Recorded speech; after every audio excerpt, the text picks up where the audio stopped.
घटना को नहीं राजनैतिक प्रतिक्रिया प्रकाश पाई सरकार बर्षिंट विरोधी मुख्यमंत्री इस्तीफा दाबी कर विरोधी दल नेता नरसिंह मिश्र से घटनार न्यायिक तदंत दाबी करीजेपी सेपटे बीजेडी यार जवाब रखी पदक्षेप नबार उचित थिला से पदक्षेप निया जाए नहीं।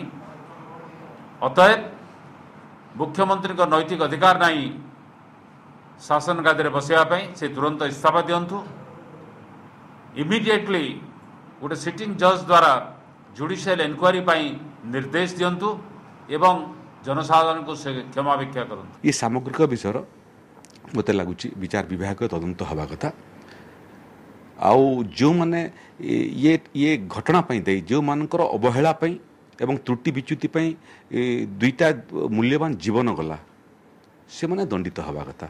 जो माने एथिरे हताश होइचंती आशा करुले बहुत अघटन घटिबो ताको मुहरे कथा शोभा पाए ना किंतु लोके अनुभव करछन काली कोन जो घटना घटी से जो दुखद घटना पे सरकार तुरंत सहायता देइचंती एवं जो माने आहत तांगा लागि चिकित्सा करछन।